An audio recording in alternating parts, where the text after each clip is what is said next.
মই বাৰ্বি বৰুৱা মোৰ অন্য এটা ভিডিঅ'লৈ আপোনাক সকলোকে স্বাগতম জনাইছোঁ। মই এটা নতুন ৰেচিপি লৈ আহিছোঁ। আকৌ এগ কাৰী বনাম।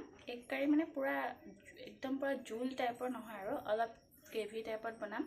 আগতেও বনোৱা আছে বাৰু, এইটো এটা নতুনকৈ বনাম। আহকচোন তেন্তে ভিডিঅ'টো শেষলৈকে চাই থাকিব।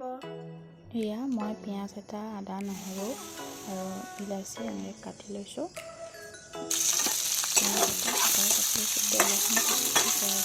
তেল দি দিছোঁ। সেইখিনি মই গোটা ভাজিম। গোটেইখিনি লং, ইলাচি, এতিয়া মই ডিমখিনি বইল কৰা ডিমখিনি এনেকৈ গোটাকৈ ফ্ৰাই কৰি লৈছোঁ। হালধি আৰু নিমখ অকণ দি ভালদৰে এইখিনি এতিয়া ঠাণ্ডা হ'ব দিছোঁ। গৰম হ'লে পিচিব দিগদাৰ হয়। এয়া পেষ্ট বনাই ল'লোঁ। ইয়াত আপোনালোকে বিলাহীও দিব পাৰিব। দিয়া বিলাহী আকৌ একেখন কেৰাহীতে মই এতিয়া ধনিয়া গুড়ি দিছোঁ আধা চামুচ আৰু জিৰা গুড়ি দিছোঁ আধা চামুচ আৰু হালধি এচামুচ।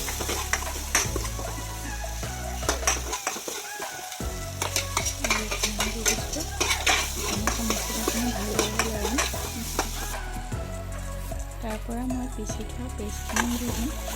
বিলাহী দিলে অলপ ফ্লেভাৰটো বেলেগ হয়। দালচেনি দিব পাৰে, মই দালচেনি নাই দিয়া। লং আৰু ইলাচি দিছোঁ। গৰম মছলাৰ ভিতৰত এয়া পেষ্টখিনি মই দি দিলোঁ ভালদৰে।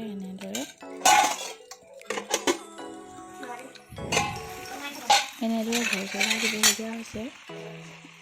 ছাইডত কঁঠাল কাটি আছিলে, ভজাবৰ দিনটো চাগে কঁঠালখিনি ওলাবও পাৰে।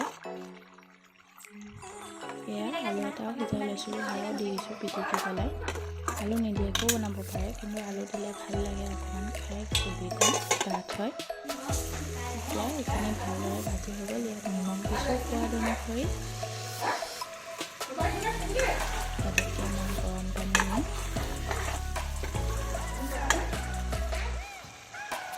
জোলটো আপোনালোকে নিজৰ জোখত ল'ব পাৰে।